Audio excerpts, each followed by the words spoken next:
The book of Proverbs is unlike any other in the Bible. It's not a story, a prophecy, or a letter. It's a collection of divine wisdom, inspired by God and meant to shape how we live. Proverbs offers practical truths for everyday decisions, covering everything from relationships and finances to integrity, speech, parenting, and spiritual growth. It teaches us that wisdom is not just about knowledge, it is about how we live in reverence to God. Written primarily by King Solomon, the wisest man who ever lived, Proverbs is part of the Bible's wisdom literature. According to 1 Kings 4:32, Solomon spoke 3,000 proverbs, and the best of them were collected in this book. The opening verses of Proverbs explain its purpose clearly: to know wisdom and instruction, to perceive the words of understanding. The message is simple. God wants His people to be wise, and that wisdom begins with Him.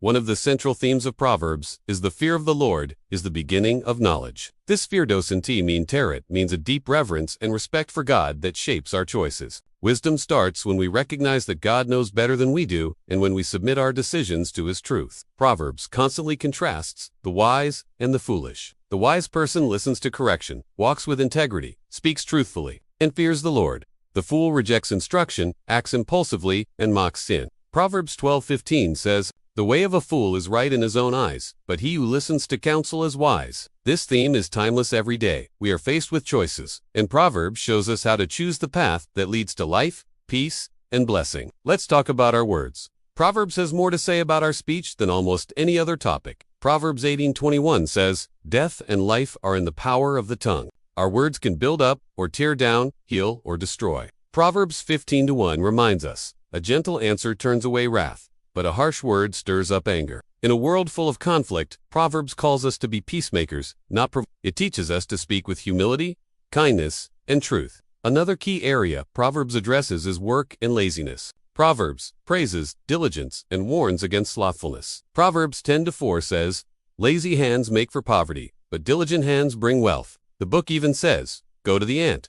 God cares about how we work, whether we're students, employees, entrepreneurs, or caretakers. Work done with integrity and excellence honors God. Finances and generosity are also central topics. Proverbs teaches that wealth should be gained honestly and used to bless others. Proverbs 3:9-10 says, "Honor the Lord with your wealth, with the first fruits of all your crops. Then your barns will be filled to overflowing." Giving to God and the poor is not a loss, it's a divine investment. Proverbs also warns against greed and dishonest gain, reminding us that better is a little with righteousness than great revenues without right. Friendship and relationships receive great attention in Proverbs. Proverbs 13:20 says, "Walk with the wise and become wise, for a companion of fools suffers harm." Who we surround ourselves with shapes who we become. Proverbs teaches us to choose friends carefully, avoid gossip, and practice forgiveness. It also exalts faithful marriage and warns against adultery and temptation, especially in chapters 5-7. These chapters remind us that purity and self-control are marks of wisdom. Another repeated lesson in Proverbs is the value of discipline and correction. Proverbs 3:11-12 says, "Do not despise the Lord's discipline, and do not resent His rebuke, because the Lord disciplines those He loves." Discipline both from God and others is not punishment, it's love in action. It helps us grow, mature, and stay on the right path. One of the most poetic and powerful chapters in the book is Proverbs 31, which describes the virtuous woman. This passage isn't just for women, it's a blueprint of godly character, wisdom, kindness, hard work, generosity, and fear of the Lord. Charm is deceptive, and beauty is fleeting, but a woman who fears the Lord is to be praised. What makes Proverbs unique is that it doesn't separate the spiritual from the practical. It shows us that wisdom is needed not just for church, but for everyday life: how we speak, how we spend, how we treat people, how we raise children, and how we honor God. The book ends where it began, with a call to fear the Lord and walk in wisdom. Proverbs 28-26 warns, "Those who trust in themselves are fools, but those who walk in wisdom are kept safe." This wisdom is not cold intellect, it's rooted in relationship with God, and it leads to justice, humility, and life. Key teachings from the book of Proverbs. Wisdom begins with the fear of the Lord. Reverence for God is the foundation for all wise living. Words have power. Speak truthfully, gently, and with grace. Words can heal or destroy. Hard work honors God. Diligence brings blessing, while laziness leads to lack. Integrity is better than riches. Righteousness matters more than worldly success.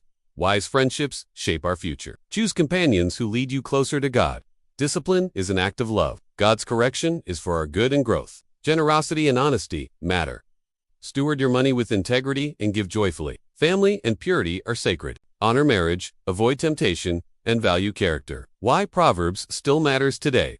In a world drowning in information but starving for wisdom, Proverbs is God's gift to his people. It's not about how much you know, but how you live. These simple sayings carry eternal truths. Proverbs speaks to students, workers, parents, leaders, and everyday people. Whether you're 15 or 85, rich or poor, in crisis or in peace, the wisdom of God is waiting to guide you. Read one chapter a day, and you'll finish the book in a month. But more than reading, let it shape your life.